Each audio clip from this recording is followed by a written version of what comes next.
Thermal stratification. We all know that water is most dense at 4 degrees centigrade, and as water warms or cools, it gets less dense.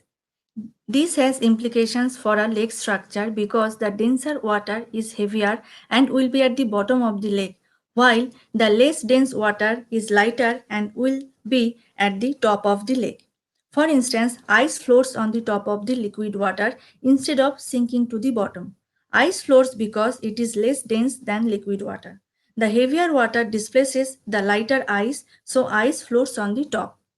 If we consider a non-flowing body of water during summer, surface layer is heated by the sunlight and hence thermal expansion occurs. Warmer water is less dense, but bottom of the lake remains cold. You can feel this difference when diving into the lake. Thermal stratification is the phenomenon in which lakes develop two discrete layers of water of different temperatures, warm on the top, known as epilimnion, and cold below, known as hypolimnion. The layer in between epilimnion and hypolimnion is known as metalimnion or thermocline. Due to appreciable temperature difference between top and bottom layers, they do not mix, rather behave independently and have very different chemical and biological properties. For example, dissolved oxygen concentration, pH, nutrient concentrations, and species of aquatic life in upper layer can be quite different from those in the lower layer. It is almost like having two separate lakes. Light penetrates throughout the epilimnion, so photosynthesis occurs. As a result of exposure to the atmosphere and because of the photosynthetic activity by algae, the epilimnion contains relatively higher levels of dissolved oxygen and generally is aerobic in nature. Since epilimnion is the only part of the lake that sunlight can penetrate, it is where plants and algae grow. The epilimnion is home to algae and zooplankton. When these algae and zooplankton die, they sink to the bottom of the lake. Invertebrates and microbes decompose the dead materials. This process uses up oxygen. Since hypolimnion is at the bottom of the lake, so it cannot receive fresh oxygen from the atmosphere. Therefore, the hypolimnion can become anoxic during summer. As a result of this, in the hypolimnion, chemical species exist in a relatively reduced form. It is a common to find that tops of the lakes are aerobic in nature, whereas bottoms of deep lakes are anaerobic in nature. In autumn, the sunlight is not as strong and the nights become cooler. This change in season allows the epilimnion to cool off. As the water in the epilimnion cools, the density difference between the epilimnion and hypolimnion is not as great.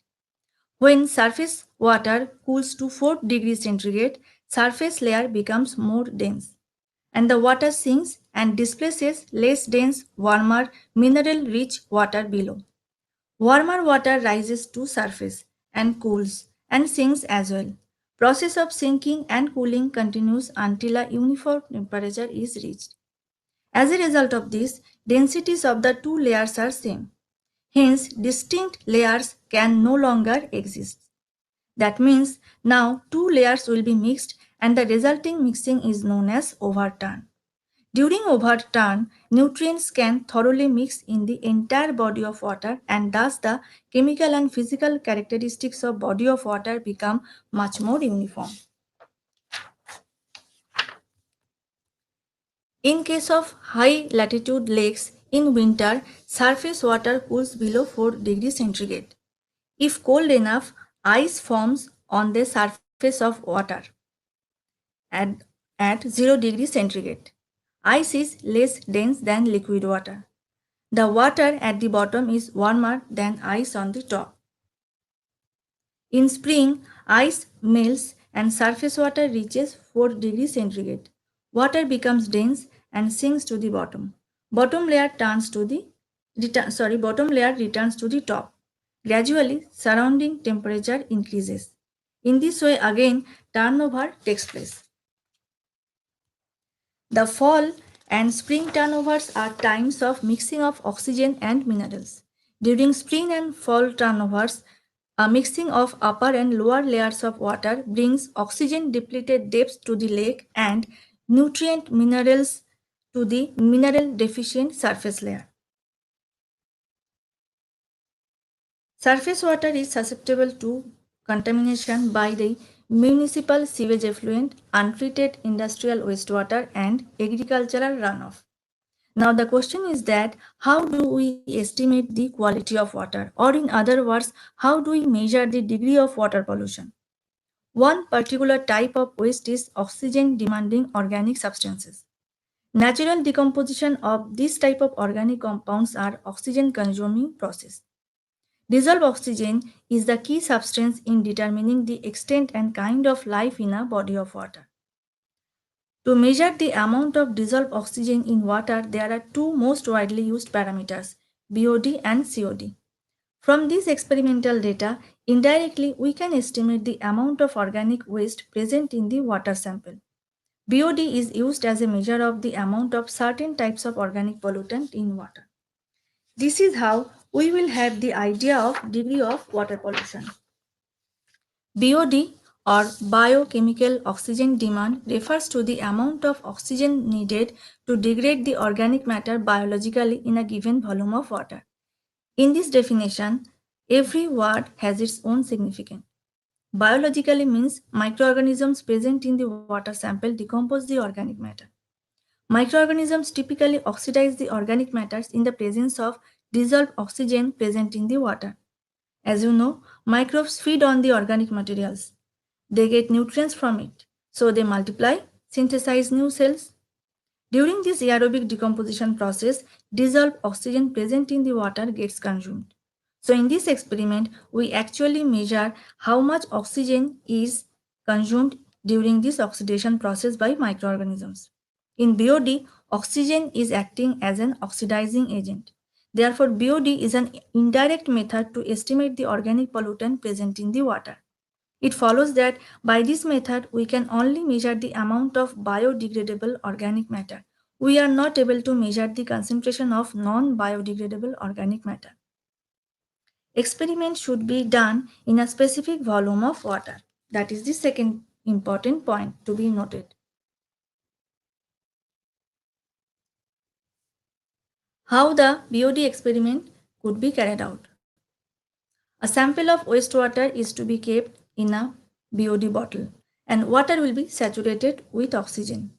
We will measure initial dissolved oxygen DOI. Then the bottle will be sealed and left for 5 days at room temperature in the dark to avoid the photosynthesis carried out by algae. After 5 days, again oxygen content of the water sample will be measured, denoted as DOF. The difference in DO would be the 5-day BOD. So BOD 5 can be calculated as DO initial minus DO final. For instance, a sample has an initial DO of 8 mg per liter and in 5 days this drops to 2 mg per liter. So the BOD can be calculated as 8 minus 2 is equal to 6 mg per liter. The conventional BOD5 experiments actually measured the amount of organic matter with no nitrogen. It follows that nitrogenous material that are present in the wastewater remains unmeasured in BOD5 experiment because the experiment with nitrogenous organic compounds starts after day 7 and we overlook that for most cases. BOD 5 experiment is carried out for 5 days because it is believed that 5 days is long enough period for the oxidation of carbonaceous organic material, but it is not long enough for complete oxidation if organic compound contains nitrogen atom.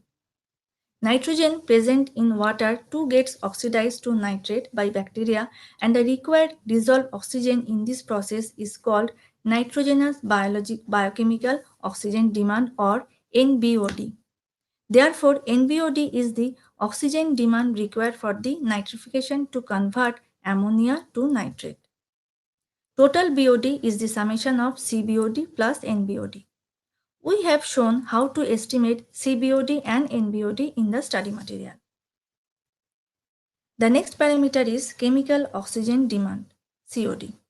The method can be applied to domestic and industrial waste samples having organic pollutants. All the organic matter can be decomposed. All the organic matter cannot be decomposed by bacteria. There are variety of complex organic matters which are non-biodegradable in nature. BOD only targets the biodegradable part. Therefore, we should have an alternative method that could estimate the non-biodegradable part of organic matter as well. COD measures the concentration of both bio and non-biodegradable organic substances. In this case, sample of water is treated with dichromate in boiling sulfuric acid for several hours. Dichromate is acting as an oxidizing agent. So this time, breaking down of organic pollutants is taking place at a high temperature in acidic medium with a very strong chemical oxidant. The dichromate ions are orange color solution while the chromic ions turns the solution green. So when this reaction completes, the solution turns green and then by titration or by spectrophotometric color measurement, we could actually determine the COD. Before we wrap up, let's have a quick recap regarding the important points of BOD and COD. In BOD, the decomposition is taking place biologically. Microorganisms decompose the organic matter. On the other hand, in COD, decomposition is taking place chemically. Acidified dichromate solution decompose the organic matter. Coming to the second point, since BOD measures only the amount of biodegradable organic matter, so the information is more specific in nature. On the other hand, since COD value measures both the biodegradable and non-biodegradable organic matter, so it is less specific in nature. BOD test is slower than COD test because BOD test takes at least 5 days. On the other hand, COD test is much faster than BOD test. It takes couple of hours. That's all for now. Take care.